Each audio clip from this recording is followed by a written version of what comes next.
Bonjour à tous, bienvenue dans votre magazine d'information 7 jours en Chine. La Chine a intercepté un avion de surveillance américain. Le président philippin Duterte promet de plus étroites relations avec la Chine. Le désendettement dans le secteur financier a décollé au premier trimestre. Le plan de développement de l'intelligence artificielle illustre la vision de la Chine. Les mamies énergiques créent des opportunités d'affaires. La Chine est revenue sur ses attentes concernant les vols au-dessus des eaux internationales. Cela fait suite à l'interception récente d'un avion de surveillance américain au-dessus de la mer de Chine orientale. Le porte-parole du ministère chinois des Affaires étrangères a demandé aux États-Unis de cesser ces agissements qualifiés de dangereux et d'irresponsables. Écoutons-le. La Chine préserve l'ordre et la sécurité de vol au-dessus des eaux internationales, en conformité aux lois et règlements internationaux qui y sont relatifs. Nous sommes déterminés à mettre en place une confiance militaire mutuelle avec les autres pays et à gérer convenablement les différends. Depuis longtemps, des avions militaires américains approchent fréquemment les zones côtières de la Chine, ce qui menace la sécurité maritime de la Chine. Nous exhortons les États-Unis à cesser immédiatement leur surveillance afin d'éviter que cela ne se reproduise. Mardi, le porte-parole du ministère chinois de la Défense nationale a dit que les actions des pilotes chinois étaient légales, nécessaires et professionnelles. Il a dit que les États-Unis ont menacé la sécurité nationale chinoise et sapé la sécurité maritime sino-américaine. Il a aussi déclaré que l'État devrait cesser ses activités militaires dangereuses, non professionnelles et inamicales et prendre des mesures pratiques pour ajouter de l'énergie positive au développement des relations militaires sino-américaines. Le président philippin Rodrigo Duterte a rencontré le ministre chinois des Affaires étrangères Wang Yi lors d'un voyage à Pékin. Mardi, de retour de Pékin, il a déclaré vouloir construire des relations bilatérales plus solides avec la Chine. Les Philippines accordent une grande importance au statut et à l'influence de la Chine dans le monde et veulent construire des relations plus solides avec la Chine, a déclaré Rodrigo Duterte, président des Philippines, lors d'une rencontre avec le ministre chinois des Affaires étrangères Wang Yi. Rodrigo Duterte a déclaré que les Philippines apprécient beaucoup le soutien que la Chine apporte à son pays et le rôle que joue la Chine dans la construction de sa nation, en particulier le soutien de la Chine en matière de lutte contre le terrorisme. Il s'est dit satisfait de l'évolution des liens bilatéraux entre les deux pays, ajoutant que les Philippines voulaient approfondir leur coopération avec la Chine dans tous les secteurs, de sorte qu'elle bénéficie aux deux pays et aux deux peuples. Wang Yi a réaffirmé le soutien sans faille de la Chine pour la politique étrangère indépendante des Philippines. Le ministre chinois des Affaires étrangères a aussi rappelé que les relations bilatérales entre la Chine et les Philippines se sont considérablement améliorées grâce aux impulsions données par les dirigeants des deux pays et a ajouté que l'amélioration des relations avait procuré des avantages tangibles aux deux pays. Les faits parlent d'eux-mêmes. Pour les voisins, le dialogue est meilleur que la confrontation, la coopération est meilleure que les frictions. L'histoire montrera que nous avons fait le bon choix, a-t-il dit. En Chine, le gouvernement central a souligné l'importance du désendettement lors de ses dernières réunions portant sur la stabilité économique.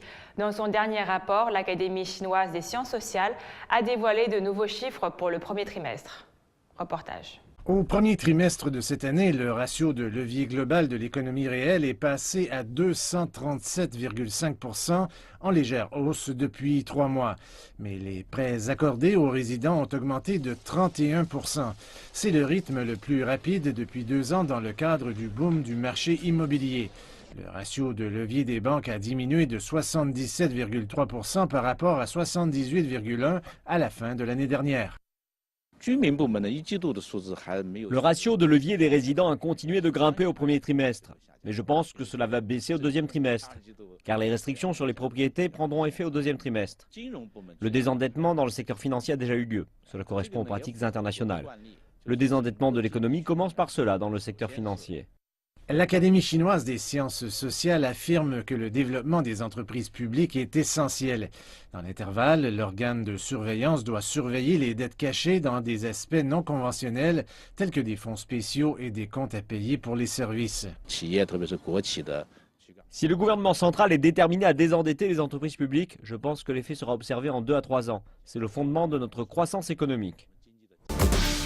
Le plan de la Chine pour le développement de l'intelligence artificielle, publié par le Conseil des affaires d'État, est une étape importante dans la mise en œuvre de la stratégie de développement axée sur l'innovation et la transformation du pays en leader mondial dans le domaine des sciences et technologies, a déclaré Wang Zhegang, vice-ministre des Sciences et Technologies. Depuis que le concept d'intelligence artificielle a fait son apparition en 1956, il a rapidement évolué grâce au développement de l'Internet, des mégadonnées, des superordinateurs et des neurosciences, inaugurant la nouvelle génération de l'intelligence artificielle. La nouvelle génération de l'intelligence artificielle comprend l'apprentissage en profondeur, l'intégration de multiples disciplines, la collaboration homme-machine et le fonctionnement automatique et rend plus intelligents les différents secteurs sociaux et économiques, a expliqué M. Wang, vice-ministre des Sciences et Technologies. En tant qu'élément déclencheur d'un nouveau cycle de réformes industrielles, l'intelligence artificielle a été utilisée par de nombreux pays pour renforcer leur compétitivité internationale et leur sécurité nationale.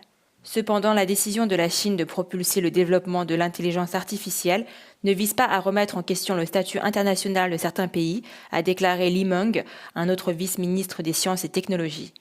Le plan stipule que le secteur de l'intelligence artificielle constituera un nouveau moteur de croissance économique majeur et contribuera à améliorer la vie des habitants d'ici 2020 et que la Chine deviendra un centre majeur pour l'innovation de l'intelligence artificielle et jouera un rôle de leader mondial dans les technologies et applications de l'intelligence artificielle d'ici 2030. M. Wang a mis l'accent sur l'importance de créer un système ouvert et coordonné pour l'innovation de l'intelligence artificielle, comprenant la création de bases d'innovation et d'une réserve de talents de haut niveau et la promotion de la collaboration parmi les entités du secteur.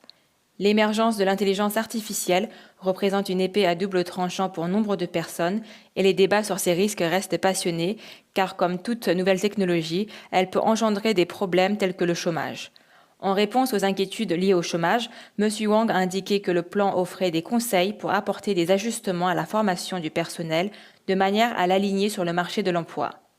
L'adoption de règlements de gestion de la sécurité sera accélérée pour résoudre les problèmes liés à la conduite automatique, aux robots de service et à d'autres technologies. La supervision et l'évaluation de la sécurité seront renforcées pour faire face aux mauvais comportements tels que l'utilisation inappropriée des données privées, et la transgression morale afin de promouvoir l'autodiscipline dans le secteur et les entreprises de l'intelligence artificielle, a ajouté le vice-ministre des Sciences et Technologies. Intéressons-nous maintenant à un véritable phénomène de société en Chine, les groupes de danse en plein air constitués de mamies retraitées, quinquagénaires ou sexagénaires. En vous baladant au hasard dans les villes chinoises, généralement en fin de journée, il y a de fortes chances que vous tombiez sur un spectacle inattendu. Au milieu d'un parc, sur une place publique ou sur une large portion de trottoir, elles sont là. Allons à la rencontre de ces mamies danseuses. Comme d'habitude, Suo Jie, âgé de 62 ans, se prépare pour sa performance quotidienne en extérieur. Danser dans des lieux publics avec ses camarades enthousiastes est devenu l'occupation prioritaire de sa vie. Elle est l'une des mamies danseuses les plus célèbres et a commencé à enseigner aux autres de nouveaux gestes.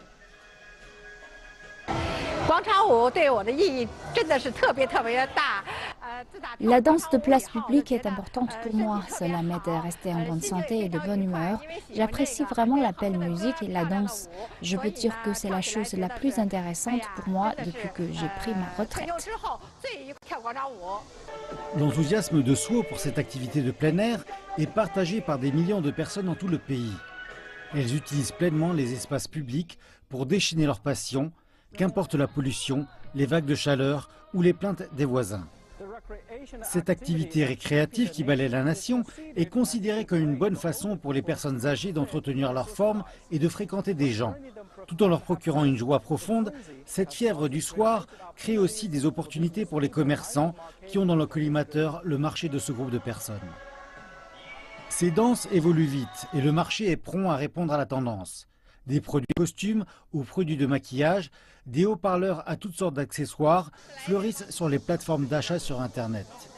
Pour certaines boutiques, le volume de vente d'un article populaire peut atteindre plus de 10 000 unités par mois. Afin de rester belle et de rester dans le coup de la mode, nous devons dépenser de l'argent dans les articles tels que les chaussures, les costumes et les accessoires. Ces articles me coûtent plusieurs centaines de yuans par mois et je pense que les dépenses vaut le coup. Actuellement, la vente en ligne représente une portion considérable du marché. Avec la popularité croissante des smartphones, un certain nombre d'applications spécialisées dans la danse de place publique se sont aussi développées.